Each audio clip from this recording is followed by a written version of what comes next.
নমস্কার বন্ধুরা, স্নেহার এসেছিল জীবন কথা চ্যানেলে আপনাদের অনেক স্বাগত। আশা করি আপনারা খুবই ভালো আছেন। আজকে আমি আপনাদের মাগুর মাছের লাল ঝোল করে দেখাবো।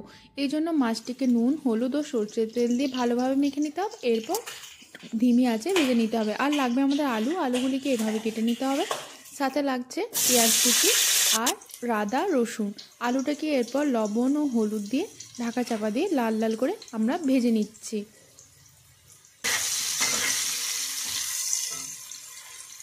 এরপর মিক্সিং বোলের মধ্যে আদা রসুনের সাথে নিয়েছি ঝালের জন্য কাঁচা লঙ্কা, তার সাথে গোটা জিরে। এগুলিকে এরপর খুব ভালোভাবে একটা পেস্ট বানিয়ে নিতে হবে অল্প পরিমাণে জল যোগ করে। আলুটা দেখুন আমাদের খুব সুন্দর করে লাল লাল করে ভাজা হয়ে গেছে। এরপর আলুটা নামিয়ে নেওয়ার পর তেজপাতা, শুকনো লঙ্কা, গোটা জিরে, গোটা গরম মশলা ফোড়ন দিয়েছি। এগুলো যখন ভালোভাবে ভাজা হয়ে গেছে, একটা সুগন্ধ আসার পর আমরা ওর মধ্যে যোগ করেছি প্রথমেই পেঁয়াজ কুচি। পেঁয়াজটাকে লাল লালভাবে ভেজে নেওয়ার পর ওর মধ্যে আমরা যোগ করেছি আদা রসুন জিরে ও কাঁচা লঙ্কার পেস্টটি। এরপর এটাকে আমাদের খুব ভালোভাবে ভেজে নিতে হবে। আদাটা যখন কড়ার গায়ে লেগে যাবে তখন আপনারা বুঝতে পারবেন যে এটা ভাজা হয়ে গেছে আর কাঁচা গন্ধটাও আর উঠবে না। এরপরে একটা মশলা রেডি করে নিতে হবে। অল্প পরিমাণে জলের মধ্যে হলুদ গুঁড়ো, কাশ্মীরি লাল লঙ্কার গুঁড়ো ঝালের জন্য, তার সাথে ধনে গুঁড়ো, এগুলো একসাথে আমরা মিশিয়ে রেখেছি মশলা কষিয়ে নেওয়ার জন্য। এখানে দেখুন আমাদের আদা রসুন কাঁচা লঙ্কা সবটাই কিন্তু ভাজা হয়ে গেছে। এরপর আমরা এর মধ্যে যোগ করেছি পরিমাণ মতো লবণ দিয়ে আমরা আরও কিছুক্ষণ এটাকে মিশিয়ে নেওয়ার পর এর মধ্যে যে মশলাটা আমরা মিশিয়ে রেখেছিলাম ওইটা যোগ করে দিয়েছি। এরপর মশলাটিকে খুব ভালোভাবে কষিয়ে নেব যতক্ষণ পর্যন্ত না মশলা থেকে তেল ছেড়ে বেরিয়ে আসে।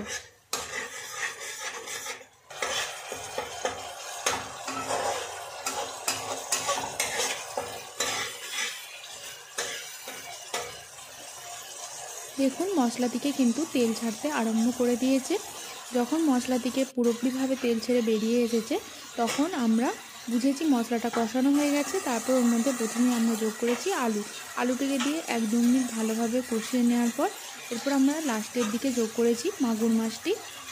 আলুটা যেহেতু ভাজার সময় অনেকটা সেদ্ধ হয়ে গেছিলো আর মাগুর মাছও কিছুটা সেদ্ধ হতে সময় লাগে, তো আমরা সেই বুঝেই মাগুর মাছটিকেও দেখুন যোগ করে ভালোভাবে কষিয়ে নিয়েছি। এরপর পরিমাণ মতো গরম জল দিয়ে দিতে হবে।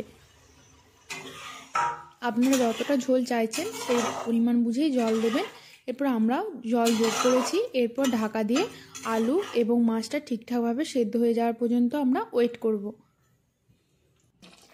আলু এবং মাছটি সেদ্ধ হয়ে যাওয়ার পর ঠিকঠাকভাবে এরপর গরম মশলা ও ধনে পাতা কুচি ছড়িয়ে গ্যাসের ফ্লেমটা বন্ধ করে দিলেই রেডি মাগুর মাছের লাল লাল ঝোল।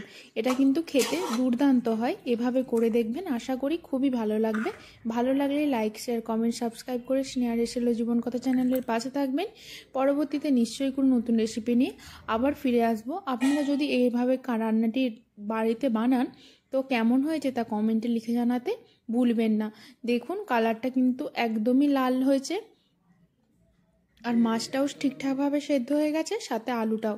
তাই এইভাবে অবশ্যই একবার হলেও বানিয়ে দেখবেন আর কেমন টেস্ট হয়েছে তা বলতে কিন্তু ভুলবেন না।